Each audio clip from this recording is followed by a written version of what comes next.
Hello.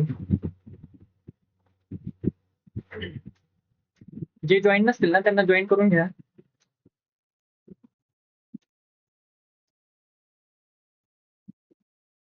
Okay, तर starting पासून सांगतो थोडक्यात. कॅप राऊंड मध्ये स्टार्टिंगला रिझल्ट लागल्यानंतर कॅप रजिस्ट्रेशन होईल. कॅप रजिस्ट्रेशन नंतर तुमचं डॉक्युमेंट व्हेरिफिकेशन करावं लागेल. डॉक्युमेंट व्हेरिफिकेशन नंतर 10 ते 15 दिवसाची डॉक्युमेंट व्हेरिफिकेशनची प्रोसेस असणार आहे. ते मग ऑनलाईन पण करता येतं, ऑफलाईन पण करता येतं. ऑनलाईन तुम्ही ऑनलाईन सगळे डॉक्युमेंट अपलोड करतात सीईटीच्या वेबसाईटमध्ये, नवीन विंडोज ओपन होते ती. आणि त्यानंतर ऑफलाईन जे असते ऑनलाईन मध्ये 10 ते 15 दिवस, 7-8 दिवस तुम्हाला व्हेरिफिकेशनसाठी लागतात. पण जर ऑफलाईन तुम्ही अपॉइंटमेंट घेतली, एक फॉर्म भरावा लागतो आपल्याला, प्रोसेस असते ती प्रोसेस करायची आणि नंतर अपॉइंटमेंट घ्यायची जवळच्या इंजिनिअरिंग कॉलेजमध्ये. आता समजा तुम्ही आर.सी. पटेल केली शिरपूरची किंवा धुळ्याची केली, कोणती पण एक कॉलेज सिलेक्ट करायची जी तुम्हाला जवळ पडते ती कॉलेजला नंतर डेट आणि टाइम आपल्याला फिक्स करावा लागतो. त्या डेट आणि टाइमला त्या कॉलेजला व्हिजिट करायचं. तिथे गेल्यानंतर तिथले जे स्टाफ्स असतात ते तुमचे डॉक्युमेंट व्हेरीफाय करतात की डॉक्युमेंट ओरिजिनल आहेत का किंवा काही प्रॉब्लेम आहे का डॉक्युमेंटमध्ये. ते जर काही प्रॉब्लेम असेल तर तुम्हाला ते 1-2 दिवसाचा वेळ देतात. तेवढ्यात डॉक्युमेंट क्लिअर करायचे, करेक्ट करायचे आणि नंतर मग जे तुमची प्रोसेस आहे ती कंटिन्यू करायची. डॉक्युमेंट व्हेरिफिकेशन झाल्यानंतर ते तुम्हाला एक शिक्के वगैरे मारून ना सीईटीचं काही हे देतात कॅप रजिस्ट्रेशनसाठी. ते व्यवस्थित सांभाळून ठेवायचं. त्यानंतर सेकंड प्रोसेस असते तुमची provisional merit list. Provisional merit list म्हणजे तुमचं महाराष्ट्रामध्ये किती रँक आली, परत तुमच्या जिल्ह्यामध्ये किती रँक आली, हे सगळं त्याच्यात असते प्रोव्हिजनल मेरिट लिस्ट मध्ये. ही रॉ लिस्ट असते. प्रोव्हिजनल मेरिट लिस्ट म्हणजे रॉ असते. याच्यानंतर फायनल मेरिट लिस्ट पण येते, पण त्याच्या आधी ग्रीव्हन्स पिरियड असतो. जे तुमचे एरर्स असतात डॉक्युमेंट्स मध्ये किंवा प्रोफाईल मध्ये, ते 3 दिवसासाठी आपल्याला ग्रीव्हन्स पिरियडची एक विंडो ओपन होते. त्यानंतर आपण सगळी जे इनकरेक्ट तुमची बर्थ डेट झाली ते झालं, ते सगळं याच्यात कव्हर होतं. बरोबर. त्यानंतर तुमची येते final merit list. Final provisional merit list जी होती त्यानंतर येते तुमची ग्रीव्हन्स पिरियड, एक विंडो ओपन होते. त्याच्यात तुम्ही सगळे जे एरर आहेत तुमच्याकडनं झालेले ते करेक्ट करतात. आणि नंतर फायनल मेरिट लिस्ट येते plus seat matrix. Seat matrix म्हणजे कोणत्या कॉलेजला किती सीट्स अवेलेबल आहेत, AIML ची किती आहेत, AIDS ची किती आहेत, कम्प्युटर इंजिनिअरिंगची किती आहेत, IT ला किती आहेत. Final rank plus available seats. बरोबर. फायनल रँक म्हणजे तुमची जी ही होती प्रोव्हिजनल मेरिट लिस्ट. त्यानंतर अजून एक रँक येते final merit list. Final merit list मध्ये तुमची फायनल रँक कळते. फायनल रँक नंतर अवेलेबल सीट्स म्हणजे कोणत्या कॉलेजमध्ये किती सीट्स अवेलेबल आहेत. त्यानंतर पुढचं असतं तुमचं option form for cap round 1. या स्टेप पासून तुमचे ऑप्शन फॉर्म स्टार्ट होऊन जातात कॅप राऊंड. तर मग कॅप राऊंड 1 च्या आधी तुम्ही ऑप्शन फॉर्म फिल करतात. फिल ऑप्शन फॉर्म 3 दिवसाचा वेळ असतो. 3 दिवसाच्या आत आपल्याला ऑप्शन फॉर्म भरावा लागतो. बरोबर. ऑप्शन फॉर्म म्हणजे याच्यात कसं झालं, आता वेगवेगळे सिटीमधनं वेगवेगळे कॉलेजेस असतात, वेगवेगळे कॉम्बिनेशन सोबत. आता तुम्हाला कोणत्या कोणत्या ब्रांचला कसे कसे प्रेफरन्स द्यायचे हे हे खूप महत्वाचं असतं. जर तुम्ही हे थोडं चुकी वगैरे केली याच्यात तर मग तुम्हाला ते रिग्रेट असू शकतो या गोष्टींचा. त्यानंतर कॅप 1 चा अलॉटमेंट असतं. म्हणजे तुम्ही जे कॅप राऊंड 1 साठी फॉर्म भरला होता ऑप्शन फॉर्म कॅप 1 साठी, तर त्याचा रिझल्ट तुम्हाला येतो 3 ते 4 दिवसात. 3-4 दिवस एवढा वेळ नाही लागत, 2 ते 3 दिवसात एवढं येऊन जातं. College allotment 3 to 5 days. आता याच्यात कॅप राऊंड 1 अलॉटमेंट मध्ये तुम्हाला दिसतं तुम्ही जे जे कॉलेज टाकले होते ऑप्शन फॉर्म मध्ये, ते कॉलेजेस तुम्हाला जे जर एखादी कॉलेज अलॉट झाली, एकच कॉलेज तुम्हाला दिसते तिथं जे तुम्हाला अलॉट झालेले ते. आणि त्यानंतर first college equal to auto freeze. म्हणजे कॅप राऊंड ऑप्शन फॉर्म मध्ये जी तुम्ही फर्स्ट कॉलेज फिल केलेली असणार आहे ती कॉलेज ऑटो फ्रीज होती तुमची. तर ऑटो फ्रीज म्हणजे काय आलं, ऑटो फ्रीज म्हणजे जर समजा तुम्ही पहिली कॉलेज टाकलेली आणि जर पहिलीच कॉलेज तुम्हाला अलॉट झाली तुमच्या पर्सेंटाईल नुसार, तर ती कॉलेज तुमची डायरेक्ट ऑटो फ्रीज होते. तुम्हाला पुढे चान्स नसतो कॅप राऊंड साठी. तर मग पहिली कॉलेज अशी टाकायची जी तुम्हाला अलॉट नाही होणार. CUEP झाली, PICT झाली.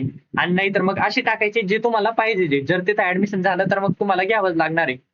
जर तुम्ही एखादी अशी कॉलेज टाकली जिथं तुम्हाला म्हणजे असं तुमचं मन भरवणार नाही की नाही भाऊ मी पुढचा राऊंड खेळू शकतो आणि पुढच्या राऊंडला चांगली कॉलेज भेटू शकते, पहिल्या राऊंडला तुमच्या हातात कोणते तरी एक कॉलेज पाहिजे, तर मग पहिली कॉलेज अशी टाकायची जी तुम्हाला लागणार नाही. बरोबर. नंतर वॅकंट सीट आणि कॅप राऊंड 1 चा कट ऑफ पब्लिश करतात. म्हणजे कॅप राऊंड 1 ला कट ऑफ किती होता, कोणत्या कॉलेजला किती पर्सेंटाईल नंबर लागला, ते सगळं रिलीज करतात. त्यानंतर ऑप्शन फॉर्म 2, जसा ऑप्शन फॉर्म 1 भरला होता तसा ऑप्शन फॉर्म 2 होतो आपल्याला फिल करावा लागतो. फिल करण्यासाठी 3 दिवस असतात. 3 दिवसात परत आपण मल्टिपल कॉलेजेस टाकतो जे जे आपल्याला पाहिजेत आपल्या ब्रांच प्रमाणे. कठीण असतं पण ते होऊन जातं बरोबर जर करायला आपण प्रॉपरली केलं तर. खूप रिसर्च करावा लागतो त्यानुसार करता येतं आपल्याला सगळं काही. नंतर कॅप 2 चा अलॉटमेंट येतं आपल्याला. त्यामध्ये कॉलेजेस अलॉट होतात. 3 दिवसाचा पिरियड असतो आपल्याला. 3 दिवसाच्या आत आपल्याला कॉलेज मध्ये कन्फर्म करायचं असतं ऍडमिशन किंवा तुम्ही फ्रीज करू शकता. फ्रीज झालं किंवा बेटरमेंट झालं. बेटरमेंटसाठी तुम्हाला 1000 रुपये पे करावे लागतात वेबसाईटला तुमचं सीट धरून सीट ठेवण्यासाठी. बरोबर. आता जसं कॅप 1 मध्ये अलॉटमेंट मध्ये पहिली कॉलेज फ्रीज होत होती तसं कॅप 2 मध्ये टॉप 3 चे जे कॉलेज आहेत जर टॉप 3 च्या कॉलेजमधनं एखादी कॉलेज लागली तर तुमची ती ऑटो फ्रीज होते. ऑटो फ्रीज म्हणजे तुम्हाला पुढच्या राऊंडला खेळता येणार नाही. तुम्हाला डायरेक्ट त्या कॉलेजला ऍडमिशन घ्यावंच लागेल. No chance. त्यानंतर वॅकंट सीट रिलीज करतात आणि नंतर कॅप 2 चा जो कट ऑफ आहे तो पब्लिश करतात की कॅप 2 मध्ये जे जे कॉलेजेस होते जे जे ब्रांच होते त्यांचे जे पर्सेंटाईल आहेत सीजीपीए सॉरी पर्सेंटाईल त्या पर्सेंटाईलने नंबर लागलेला आहे म्हणून.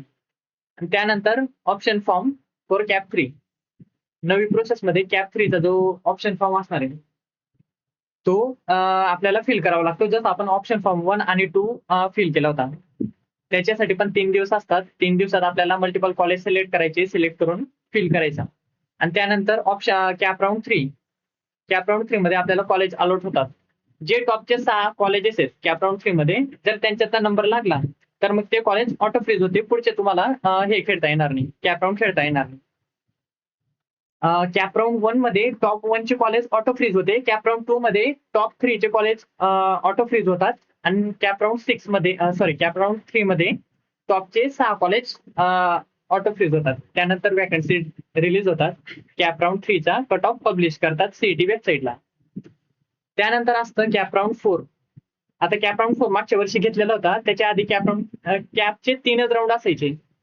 मागच्या वर्षी 4 राऊंड घेतलेले आणि 5वा राऊंड होता तुमचा स्पॉट राऊंड. स्पॉट राऊंडचा पण पुढे सांगतो मी तुम्हाला. पुढे सगळं काही आहे स्पॉट राऊंड साठी पण. पण यावेळेला 4था राऊंड होईल की नाही होईल त्याची गॅरंटी नाही.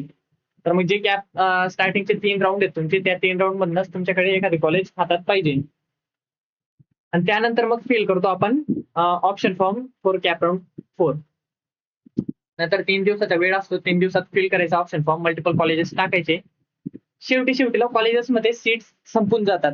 तर मग जे आपल्याला सीट पाहिजे चांगल्या कॉलेजेससाठी टायर 1 चे कॉलेजेस म्हणजे ज्यांचा कट ऑफ असतो 80 तर 90 मध्ये ते असतात टायर 1 चे कॉलेजेस. 70 ते 80 मध्ये टायर 2 आणि 50 तर 70 पर्यंत टायर 3 चे कॉलेजेस. यांच्यामध्ये कसं असतं आता मल्टिपल कॉलेजेस असतात तर मग टायर 1 चे जे कॉलेजेस आहेत ते त्यांचे सीट्स कॅप राऊंड 2 पर्यंतच असतात. 2 नंतर सीट संपून जातात. जर एखाद्याने बेटरमेंट केलं किंवा त्याला दुसरीकडची कॉलेज लागली तर ती एखादी सीट तुमची रिलीज होते आणि ती एक सीटचे चान्सेस असतात. आणि यामध्ये असतं परत तुमचं TFWS tuition fees warrior scheme. जर तुमचे पर्सेंटेज चांगले 90 आहेत 90 वगैरे आहेत आणि तुम्ही टाकलं आरसी पटेलचा कट ऑफ आहे 84-85चा तर मग तुमचा नंबर लागेल TFWS थ्रू. TFWS खूप इम्पॉर्टंट असतं कॅप राऊंड भरताना. जर TFWS थ्रू नंबर लागला तर अख्खी फी जी असते तुमची कॉलेजची सगळी फी तुमची माफ होते. तुम्हाला फक्त 10 ते 12,000 फक्त वर्षाचे फीज लागतात कॉलेजची. बाकी तर राहायचा खर्च वगैरे तो वेगळी गोष्ट. आता जर तुम्हाला पुणे वगैरे साईडला यायचं असेल आता मी तर पुण्या साईडला आहे. आता माझं 4थं वर्ष आहे फायनल इयर आहे. 4थ्या वर्षानंतर माझं इंजिनिअरिंग संपणार आहे. तर मग मी 4 ते 5 वर्षापासून ही प्रोसेस करतोय. पोरांना सगळं गाईड करतोय. तर मला बऱ्यापैकी माहिती. जर कोणाला तिकडं पुणे साईडला झालं नाशिक साईडला किंवा मुंबई साईडला जायचं असेल पर्सेंटेज चांगले तर त्यांनी मला मेसेज करा. मेसेज केल्यानंतर मी तुम्हाला सगळी प्रोसेस सांगतो. सगळं गाईड करतो पर्सनली. आता कॅप राऊंड 4 मध्ये तसंच सेम जसं 3 राऊंड झालेले 3 दिवसाचा वेळ भेटतो. नंतर अलॉटमेंट होतं. अलॉटमेंट नंतर 3 दिवसात आपल्याला फ्रीज करायचं असतं आणि बेटरमेंट करायचं असतं ते आपल्यावर असतं. त्यानंतर ऑटो फ्रीज होते. कॅप राऊंड 4 मध्ये जी कॉलेज तुम्हाला भेटली ती कॉलेजमध्ये ऍडमिशन करावंच लागणार आहे. नंतर take admission in allotted college. तुम्हाला फायनल आहे ते ऍडमिशन तुम्हाला करावं लागणार आहे. त्यानंतर पुढे प्रोसेस असते स्पॉट राऊंडची. इथं कॅप राऊंड संपून जातात. 4 राऊंड यावेळेला 3 होतात की 4 होतात ते कन्फर्म नाही. अजून सीईटी सेलवानी रिलीज केलेलं नाही. तर आता ते जे 13 नंबरची जी स्टेप आहे 13 नंबरच्या स्टेप मध्ये असणार आहे तुमची स्पॉट राऊंड. स्पॉट राऊंडचं कसं असतं आता समजा तुम्हाला 4 राऊंड जे होते या 4 राऊंड मधनं तुम्हाला एक पण राऊंड मध्ये कॉलेज भेटलेले नाही. तुमचे पर्सेंटेज समजा 40 आहेत, 45 आहेत, तर मग त्यासाठी हा स्पॉट राऊंड असतो. स्पॉट राऊंड मध्ये कसं असतं, आता एखाद्या ज्या कॉलेजेसमध्ये सीट्स नाहीयेत त्या कॉलेजेस सीईटी सगळे रिलीज करतात. रिलीज केल्यानंतर आपण पर्सनली त्या कॉलेजला फिजिकली भेट देतो. सगळे डॉक्युमेंट घेऊन जातो, त्या कॉलेजला भेट देतो. भेट दिल्यानंतर तिथं जे सीट्स उरलेले असतील ज्या ब्रांचचे ते आपल्याला सांगतील, त्याप्रमाणे आपण तिथं ऑफलाईन ऍडमिशन डायरेक्ट कन्फर्म करू शकतो. फॉर लेफ्ट ओव्हर सीट्स, जे कॉलेजेसचे सीट्स उरलेले आहेत ते. त्यानंतर मग काय तुमचं सगळं सबमिट होतं, डॉक्युमेंट कलेक्ट करून घेतात कॉलेजवाले डॉक्युमेंट घेतल्यानंतर मग तुमच्याकडे ती ऑपॉर्च्युनिटी असते की तुम्हाला ऑफलाईन कॉलेजेसमध्ये सीट भेटू शकतात. आणि ही जी सगळी प्रोसेस आहे, ही सगळी प्रोसेस मी तुम्हाला पर्सनली गाईड करणार आहे जर तुम्ही काउन्सिलिंगचं माझ्याकडनं तो पॅकेज जो असतो तो घेतला तर. प्रत्येक वर्षी माझी काउन्सिलिंग असते, तर मग काउन्सिलिंगसाठी मी बॅच ठेवलेली असते. ही बॅच असणार आहे तुमची 4थी बॅच आहे. तर मग आतापर्यंत जे पोरांनी माझ्याकडनं काउन्सिलिंग केलेले त्यांची सक्सेसफुली मी ऍडमिशन केलेले आहेत. पुण्यामध्ये प्रत्येक वर्षी मी 4 ते 5 पोरं घेऊन जातो. तर मागच्या वर्षीची गोष्ट होती, चिमठाण्याचा एक पोरगा होता, बडण्याचा एक पोरगा होता. त्या पोरांचे केलेले तिकडे ऍडमिशन एकाला खूप कमी होते, 5% होते, 5% होते, तरी त्याचं ऍडमिशन स्पॉट राहून तुम्ही केलेलं माझ्याच कॉलेजमध्ये. तर माझ्याच कॉलेजला 2 पोरं आहेत. परत नाशिकला बरेच पोरांचे ऍडमिशन केलेले स्पॉट राऊंड थ्रू झालेले ज्यांचे पर्सेंटेज कमी आहेत. आणि महत्वाची गोष्ट म्हणजे ही जी प्रोसेस आहे, ही सगळी प्रोसेस खूप इम्पॉर्टंट असते. या प्रोसेसमध्ये जर तुम्ही खालीवरती केलं सगळं काही, कॅपसाठी जे आपण कॉलेजेस टाकतो त्या कॉलेजेस वेगवेगळ्या केल्या, एक कॉलेज खालीवरती केली, आणि हा तुमचा आहे ना टर्निंग पॉईंट असतो लाईफ मधला. आता याच्यात तुम्ही जे कॉलेज चूज करतायत त्याप्रमाणे त्यावर तुमचं जे फ्युचर आहे सगळं डिपेंड असणार आहे. बरोबर. आता वेगवेगळ्या कॉलेजेसचे वेगवेगळे हे असतात. आता समजा तुम्ही इकडं आपल्या साईडला केलं, आपल्या साईडला काहीच नाही, कॉम्पिटिशन नाही, काय नाही. आता जर समजा तुम्ही पुणे साईडला केलं, नाशिकला पण एवढं काही खास नाही, नाशिकला नॉर्मल असतं, आपल्याला वाटतं की हाय चांगलं असतं तसं, पण नाशिक साईडला पण आपलेच पोरं आहेत सगळे. आपले पोरं असले तर मग असं कॉम्पिटिशन वाटत नाही. आता समजा पुण्याला केलं तुम्ही, मुंबईला केलं, मुंबईला तर खर्च जास्त असतो आणि थोडं एक्सपेन्सिव्ह आलं मुंबई. तर मग मुंबई सोडल्यानंतर आपल्यापासून जवळ असतं पुणे. पुणे जे ते विद्येचं माहेर घर आहे. आणि पकडायला गेलो तर पुणे युनिव्हर्सिटी जी ती टॉपची युनिव्हर्सिटी महाराष्ट्रामध्ये, जर आपण सीईटीच्या थ्रू बघायला गेलो तर. आता तुम्ही इकडे जर केलं तर इकडे कसं आहे, डी बाटू युनिव्हर्सिटी वगैरे ते त्यांचं एवढं काही नाही. आता तुम्ही इंजिनिअरिंग केल्यानंतर तुम्ही तर असं पण एकतर पुण्याला जाणार, बँगलोरला जाणार किंवा चेन्नई साईडला जाणार. तर मग त्याच्यात कसं असणार आहे, पुण्या हे जे आयटी हब आहेत भारतात 3 आयटी हब आहेत. एक आपलं बँगलोर आलं, एक चेन्नई, आणि दुसरं म्हणजे आपलं हे पुणे. पुणे सगळ्यात मोस्ट इम्पॉर्टंट असतं. तर मग ते तिथं कसे मल्टिपल आयटी कंपनीज आहेत. आणि ते आयटी कंपनीज वाले काय करतात, पहिले ते रिझ्युमे चेक करतात. रिझ्युमे मध्ये तुम्हाला डिग्री कुठल्या युनिव्हर्सिटीने भेटलेली. आता त्यांना माहिती पुणे युनिव्हर्सिटी, तर त्यांना माहिती, त्यांना डी बाटी युनिव्हर्सिटी, जळगाव युनिव्हर्सिटी ती थोडी माहिती. आता प्रेफरन्स ते पुणे युनिव्हर्सिटी वाल्याला देणार. समजा त्यांना सीजीपीए वगैरे जे असतं ते कमी जरी असला तर मग ते पुणे युनिव्हर्सिटी वाल्यांना प्रेफरन्स देतात. कारण त्यांना माहिती असतं की मी जे 4-5 लाखाचा 8 लाखाचं पॅकेज देतोय भाऊ, तर मग ते अशा पोराला कशाला द्यायचं की ज्याने अननोन युनिव्हर्सिटी मधनं हे केलेली डिग्री. ते अशाच पोराला देतील ना की जी युनिव्हर्सिटी त्यांना माहिती त्या युनिव्हर्सिटी बद्दल. मग ते असा डिफरन्स असतो आपल्याकडे किंवा तिकडे केलेला. आणि मेन म्हणजे तिकडे जर केलं तर पुण्या साईडला किंवा नाशिक साईडला, नाशिकचं एवढं सांगू नाही शकत मी तुम्हाला, पण जर पुणे साईडला केलं तर कॉम्पिटिशन खूप वाढतं. भारतातले वेगवेगळ्या स्टेट मधनं पोरं आलेले असतात, त्याप्रमाणे आपल्याला प्रॉपर कॉम्पिटिशन असतं. End to end cut off असतो पोरांचा प्रत्येक वर्षी. आता माझ्यासोबतच एवढं कॉम्पिटिशन आहे पोरांचं. साताराचे पोरं असले, सोलापूरचे असले, परत मुंबई साईडचे पोरं असतात, कर्नाटक साईडचे, केरळ साईडचे, सगळे वेगवेगळ्या स्टेट मधनं पोरं असतात. तर मग त्यांच्यासोबत कॉम्पिटिशन करणं खूप कठीण असतं. म्हणजे कॉम्पिटिशन हाय असतं आपल्याला. आता आपल्याकडे जर कॉम्पिटिशन केलं तर मग त्याच्यात कसं असणार आहे, एखादा सरचा पोरगा आहे भाऊ, आता त्याचं कसं आहे, त्याचं शिक्षण वगैरे चांगलं आहे, आतापर्यंत चांगलं केलेलं सगळं, तर मग त्याच्यासोबत एकट्यासोबत कॉम्पिटिशन असणार आहे. आणि इकडे कसं, इकडे सगळे आपल्या गावाकडचे पोरं आले. आणि एकदा इंजिनिअरिंग तुम्ही प्रॉपरली केली, लाईफ सेट आहे बॉस, सगळं काही आपलं प्रॉपर होऊन जातं. त्याच्यात मग आपल्याला पुढे काही एवढी गरज पडत नाही. पण जर इंजिनिअरिंग तुमच्याकडनं होईल तरच करा. कारण मी असे पण पोरं बघितलेले जे फर्स्ट इयर सेकंड इयरला इंजिनिअरिंग सोडून गावाकडे निघून येतात. झालेले आहेत असं सेम माझ्यासोबतचे आता 5 वर्षात. तर मग हे असतं सगळं मी तुम्हाला गाईड करणार आहे पुढे. तर मग हे आता तुमच्यावर आहे जे डिसिजन घ्यायचंय. आता मागच्या वर्षी मी तुम्हाला आता सांगितलेलं बरोबर फॉर्म भरताना की जेडब्ल्यूचे दोघे अटेम्प्ट द्यायचे, सीईटीचे दोघे अटेम्प्ट द्यायचे, बीसीईचा एक अटेम्प्ट द्यायचं, 4 ते 5,000 ला फीजला घाबरायचं नाही. आता माझ्याजवळ कालपासून 10 ते 15 पोरांचे मेसेज कॉल आले, पोरींचे सगळ्यांचे. तर ते माझ्याजवळ सांगत होते की दादा मला आता हे कमी पडले सीईटीला, मला फक्त 15 पर्सेंटेज पडले, 40 पर्सेंटेज पडले, तर मग आता मी काय करू. ते आणि बाकी असे होते त्यांच्यातनं केसेस की ते त्यांचे फक्त नॉर्मल हे होते, म्हणजे सीईटीचा फक्त पहिला राऊंड भरलेला, दुसरा राऊंड भरला नव्हता, जेडब्ल्यूचे राऊंड भरलेले नव्हते, बीसीए दिली नव्हती. तर मग ते एकच जो राऊंड भरलेला त्यांनी, तो एक राऊंडला काय महत्व नाही ना, एक राऊंड मध्ये कमी पडले म्हणजे संपला विषय, गेलं तुमचं वर्ष वायबार. नंतर काय करतील, सीईटी थ्रू नंबर लागला नाही कुठं, तर मग जास्तीत जास्त डोनेशन घेऊन भरणार.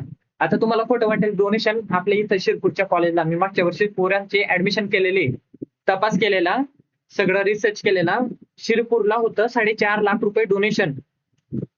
4.5 लाख रुपये डोनेशन आणि वरून तुमची फीज असते कॉलेजची. आणि ते पण कधी होतं, जेव्हा तुमची कॉलेजला ओळख आहे तुमच्या वडिलांची, पॉलिटिक्स टाईप.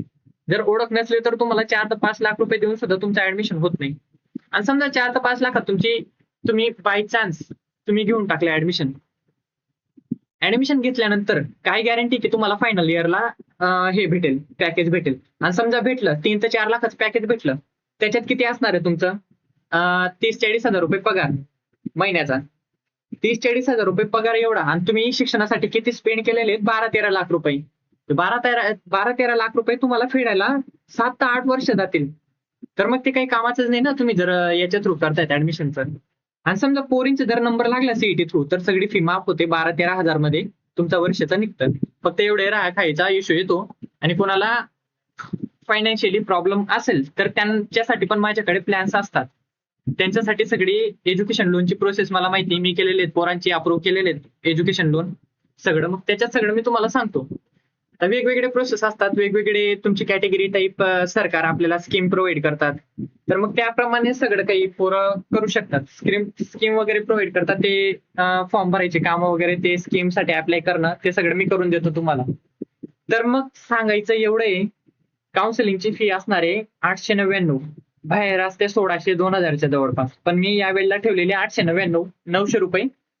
हे याच्यासाठी की आपल्याकडच्या पोरांची ही कमी खूप, म्हणजे सगळे असं फार्मरचे पोर आहेत, शिकणारे पोरं आहेत, परत आपल्याकडचे सगळं शेती वगैरे करणारे आहेत आई वडील, तर मग ते अफोर्ड नाही करू शकत. मी तेवढं ठेवलेलं आहे माझ्याकडनं, जेवढं होऊ शकतं तेवढं. तर मग या प्रोसेसमध्ये मी तुमची सगळी प्रोसेस आतापासून तर तुमचा हात धरून कॉलेजला ऍडमिशन करण्यापर्यंत सगळी प्रोसेस मी करून देतो, एंड टू एंड. तुमच्या वडिलांशी आईशी सगळं डिस्कस करतो, कोणत्या कॉलेज तुम्हाला पाहिजे, कोणत्या कॉलेजेस नाही पाहिजेत, परत कोणती ब्रांच तुम्हाला पाहिजे. इंजिनिअरिंग मध्ये पण 50 तर 55च्या जवळपास ब्रांच असतात. तर मग त्या मल्टिपल ब्रांच असतात, त्याप्रमाणे त्या ब्रांचेसला कसं आपण हे करायला पाहिजे सगळं, म्हणजे कोणती ब्रांच सिलेक्ट करायला पाहिजे, कोणती ब्रांच सिलेक्ट करायला नाही पाहिजे, ते सगळं मी तुम्हाला प्रॉपरली सांगतो. आणि आता सध्या AIML वगैरे चालतं. मी स्वतः AIML artificial intelligence machine learning, तर त्यासाठी कसं प्रिपेअर करायची, कोणती ब्रांच सिलेक्ट करायची, ते सगळं मी तुम्हाला प्रॉपरली सांगणार आहे. आणि ब्रांच बद्दल सगळं मी तुम्हाला कॉलवर सगळं कॅप राऊंड 1 झालं, कॅप राऊंड 2, कॅप राऊंड 3 सगळ्यांना डिस्कस करतो. आता मला महाराष्ट्रातल्या सगळ्या A to Z कॉलेज सगळे माहिती आहेत, तर मग त्याप्रमाणे एक मिनिट होल्ड करा.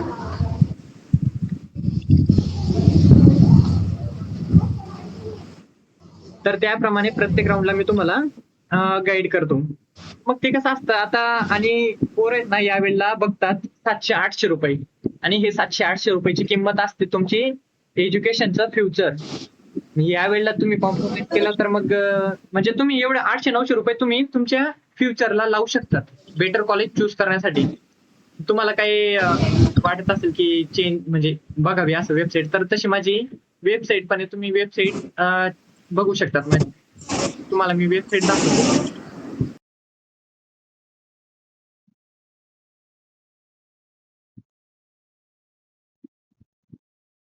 ओके, स्क्रीन दिसते सगळ्यांना?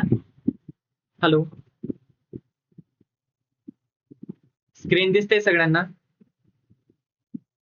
ओके.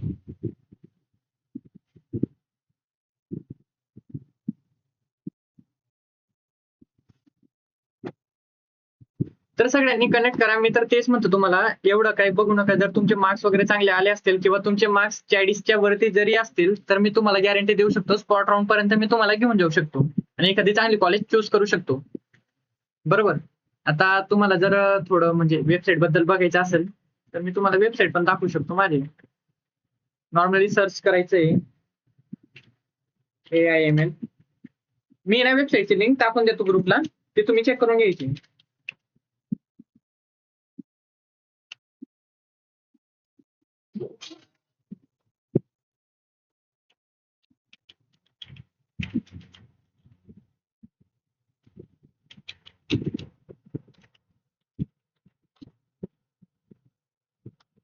वेबसाईटवर सध्या तर कामच चालू आहेत माझे, तुम्ही तरी चेक करून घ्या आणि वेबसाईटला व्हिजिट करा. व्हिजिट केल्यानंतर लॉग इन करा, साइन इन करा. सगळं तुम्हाला इथं ओव्हरव्ह्यू भेटून जातील. आतापर्यंत बरेच स्टुडंटची मी प्रोसेस केलेली, काउन्सिलिंग केलेली 4 ते 5 वर्षात. 95% एवढी गॅरंटी देतो मी की तुमचं ऍडमिशन प्रॉपरली करू शकतो. बरोबर. आणि बरेच कॉलेजेसमध्ये आपले हे काउन्सिलिंगसाठी आपण अप्लाय करतो. तसे 100+ जे पार्टनर कॉलेजेस आहेत आपले आहेत, 4 वर्ष प्लस एक्सपिरियन्स, हे सगळं तुम्ही वाचू शकतात. करिअर गायडन्स काय आहे, तुम्हाला मी काय काय प्रोव्हाइड करणार आहे पुढे, हे सगळं. आता व्ह्यू सर्व्हिसेस, आमची सर्व्हिसेस काय काय आहेत ते सगळे बघायचे. त्याआधी तुम्हाला लॉग इन करावं लागेल आणि ती वेगळी वेबसाईट तुम्ही चेक करू शकता. काउन्सिलिंग मध्ये कोर्स सिलेक्शन म्हणजे AIML सिलेक्ट करायचा, कुठला कोर्स तुम्ही सिलेक्ट करायला पाहिजेत. ब्रांच अनालिसिस सगळं सांगतो. इंडस्ट्री डिमांड, आता कोणते कोणते ब्रांच चालू आहेत. आता मागे कसं आहे, सिव्हिलला चालू होतं, इलेक्ट्रिकलला डिमांड होता 2020 पर्यंत. त्यानंतर कम्प्युटर सायन्स मध्ये सगळा डिमांड यायला लागला. पण आता सगळं AIML, AIDS वेगवेगळ्या ब्रांचेस आलेल्या आहेत. तर त्या सगळ्या ब्रांचेस मी तुमच्या वडिलांशी, तुमच्याशी, तुमच्या आईशी, बहिणीशी सगळं डिस्कस करतो आणि त्यानंतर आपण ब्रांच सिलेक्ट करतो. ब्रांच सिलेक्ट केल्यानंतर पुढची जी प्रोसेस आहे ती सगळी तुम्हाला सांगतो. ब्रांच सिलेक्ट केल्यानंतर वेगवेगळे कॉलेजेस सिलेक्ट करायचे. पुण्यामधले, नाशिक मधले कोणते कोणते कॉलेजेस आहेत ते सिलेक्ट करायचे. आता मी याच्यात या वेबसाईटमध्ये वेगळे AI मॉडेल टाकणार आहे. AI मॉडेल टाकल्यानंतर तुम्ही त्या AI मॉडेलला नॉर्मली विचारणार आणि ते AI मॉडेल जे तुम्हाला उत्तर देईल CET थ्रू, CETचे रिलेटेड. आता तुम्ही त्या AI मॉडेलला तुम्ही समजा हे दिलं, तुमची पर्सेंटेज दिली, तुमची कॅटेगरी देणार, तुम्हाला कोणत्या सिटीमध्ये कॉलेजेस पाहिजेत ते देणार आणि तुमचे जे मार्क्स आहेत ते टाकणार. त्यानंतर ते जे AI मॉडेल आहे ते त्याच्यावर आता वर्क करतोय आम्ही. ते AI मॉडेल तुम्हाला सगळे जे कॉलेजेसची लिस्ट आहे तुमच्याप्रमाणे, जिथं तुमचा नंबर लागू शकतो ब्रांच प्रमाणे, ते तुम्हाला सगळं ओव्हरऑल रिव्ह्यू देतं. आणि त्यानंतर असतं फी स्ट्रक्चर, तुम्हाला किती फीज लागणार, परत पुण्यामध्ये किती लागणार आहे, नाशिकला किती लागणार आहे ते सगळं. परत लोकेशन कुठले सिलेक्ट करायचे तुमच्याप्रमाणे, तुमचा जेवढा बजेट असणार आहे त्याप्रमाणे. नंतर डॉक्युमेंट व्हेरिफिकेशन वगैरे त्यासाठी तर सगळं मी तुम्हाला अनालाइज करणार आहे. नंतर कट ऑफ एनालिसिस, कोणत्या कॉलेजला किती कट ऑफ लागला, परत तुमच्या कट ऑफ प्रमाणे कोणती कॉलेज तुमच्या कट ऑफ मध्ये बसते, तुम्ही तिथं घ्यायला पाहिजे का नाही. ब्रांच वाईज कट ऑफ असतो वेगवेगळ्या कॉलेजेसचा आणि वेगवेगळ्या कॅटेगरीचा. आता AIML, AIDS साठी 84चा कट ऑफ आहे, पण त्यांची कास्ट जी ती SC, ST, तर मग त्यांच्यासाठी 7-8 जी पर्सेंटेज आहेत ते कमी होतात. आणि परत जर तुम्ही होम युनिव्हर्सिटीमध्ये असाल, होम युनिव्हर्सिटीमध्ये जर असाल तर मग तुमची ती जी पर्सेंटेज आहेत ते कमी होऊन जातात. ते होम युनिव्हर्सिटीचं पण मी सगळं सांगतो. आणि त्यानंतर तुमचं जे TFWS मी सांगितलं, ट्युशन फी वॉरियर स्कीम, त्यामध्ये पण मी तुम्हाला सगळं गाईड करणार आहे. ते कसं असतं, त्याची प्रोसेस काय असते, अप्लाय कसं करायचं ते सगळं. नंतर ऍडमिशन प्रोसेस गायडन्स, सगळ्या ऍडमिशनची प्रोसेस 1 to 1 तुम्हाला कनेक्ट करून देणार आहे.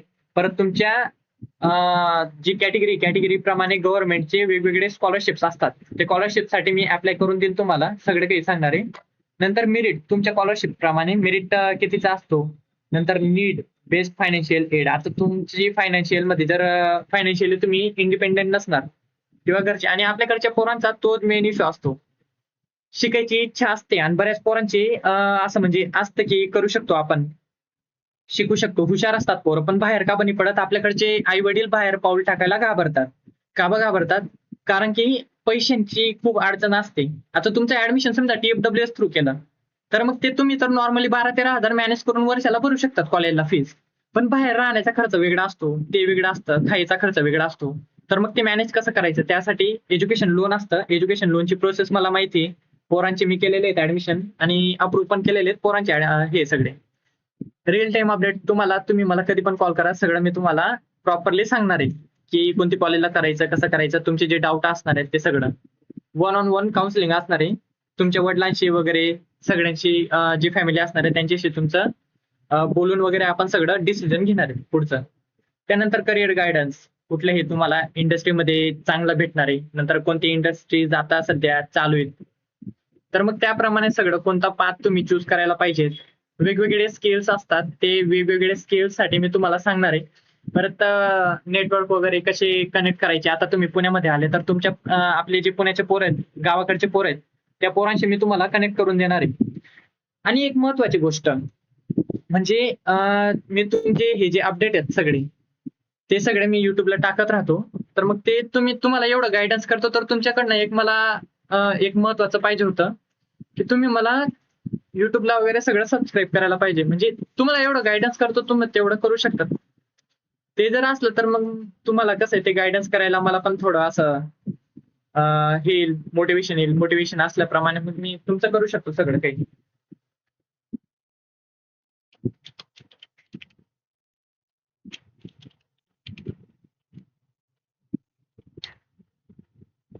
तुम्हाला ते दाखवून देतो. आणि जर तुमचे सिनियर्स वगैरे असतील किंवा ओळखीचे हे असतील दादा वगैरे, त्यांना सांगा, त्यांना ते करू शकतात.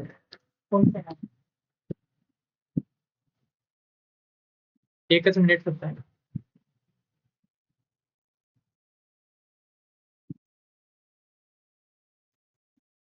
माझं म्हणणं एवढं आहे, तुम्ही कनेक्ट व्हा. कनेक्ट झाल्यानंतर तुमचं प्रॉपर जे शेड्यूल असणार आहे, तुमचे कॅप राऊंडचे राऊंड 1 पासून फॉर्म भरण्यापासून तर तुमचं ऍडमिशन होईपर्यंत मी तुमच्या सोबत असणार आहे. आणि हे मी फक्त मोजक्या पोरांसाठी करणार आहे, कारण एवढं सगळं गाईड करायचं पर्सनली मी तेवढं करू शकत नाही. का नाही करू शकत? कारण माझ्याकडे जास्त टीम नाही, माझ्याकडे फक्त 4-5 पोरांची टीम आहे. ते तेवढं मी करू शकतो पोरांशी कनेक्ट. बाकीची प्रोसेस असणार आहेत पुढची, ती तुम्ही तर तुमच्याप्रमाणे करू शकता.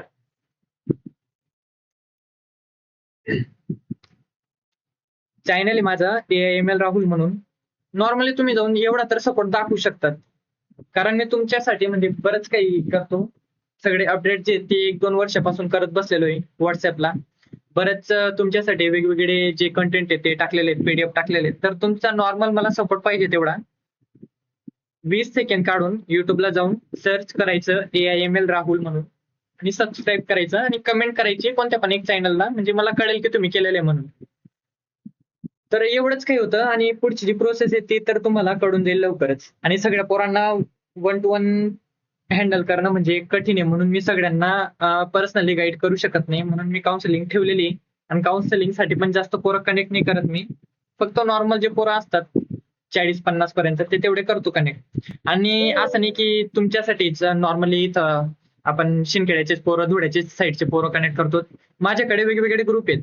तर मग ते वेगवेगळे ग्रुपमध्ये सोलापूरचे आलेत, सोलापूर नंतर सातारा साईडचे पोरं आहेत कनेक्ट करायला. परत आपले हे इकडचे झाले, सोलापूर झाले, सातारा झाला. परत एक हे अजून इचलकरंजी म्हणून, ते तिकडच्या साईडचे पण पोरं, म्हणजे वेगवेगळे ग्रुप बनवलेत मी डिस्ट्रिक्ट प्रमाणे.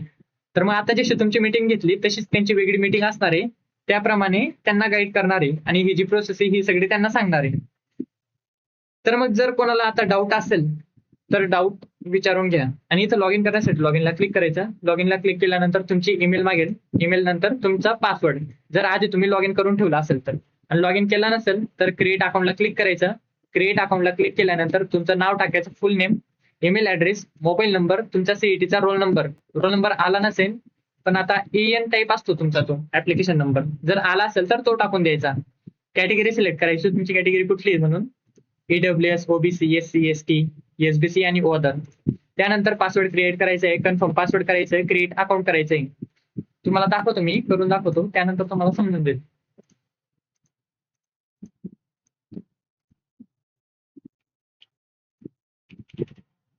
Create account,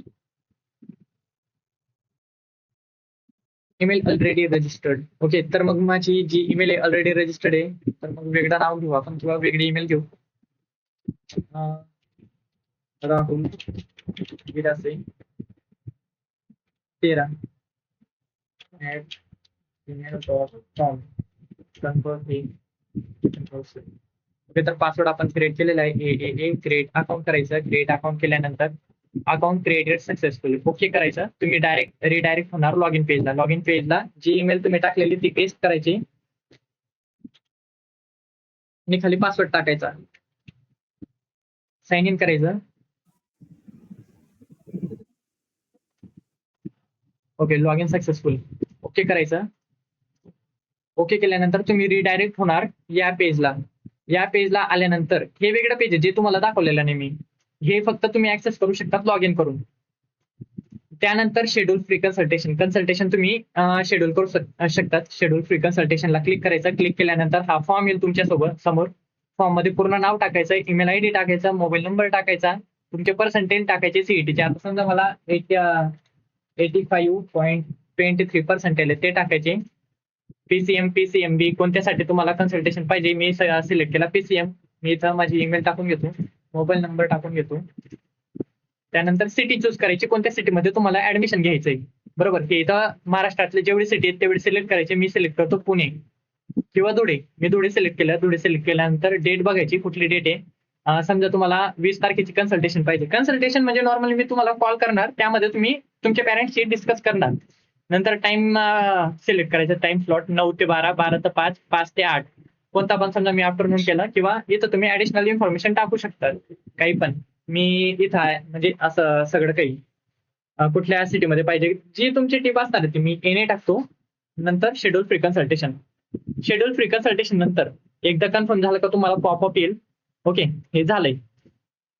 consultation book successfully, our team will be contacted 24 hours within 24 hours. 24 तासात तुम्हाला सगळं कनेक्ट करूया आम्ही. आता तुमचे जे डाऊट आहेत ते सगळे विचारून घ्या. कोणाला काही डाऊट आहेत का? आणि मी सांगतो तुम्हाला थोडक्यात, तुम्ही 1000-1200 रुपये बघू नका. काउन्सिलिंग जॉईन करा, त्याप्रमाणे खूप काही आपल्याला भेटतं वेगवेगळं. कोणाला काही डाऊट असेल विचारून घ्या. आणि ज्या पोरांनी कनेक्ट नाही केलेलं आहे हे सेशन मी युट्यूबला टाकणार आहे. आणि जे पोरं युट्यूबवर हे सेशन बघतायत ते त्यांना मी लिंक देतो डिस्क्रिप्शन मध्ये. ते त्यांनी ग्रुप जॉईन करा. ग्रुप जॉईन केल्यानंतर मी ग्रुपला सगळं डिटेल्स टाकणार आहे. कोणाला काही डाऊट आहे? ओके, तर आपण इथं थांबूया. पुढची प्रोसेससाठी आपण कंटिन्यू करूया. जर वाटलं तर आपण घेऊया मीटिंग पुढं. ठीक आहे, तर मग लिव्ह करा एकेकाने. आणि काही प्रॉब्लेम असेल इथं बोलता आला नाही तर मग तुम्ही मला पर्सनली व्हॉट्सअपला मेसेज करू शकतात.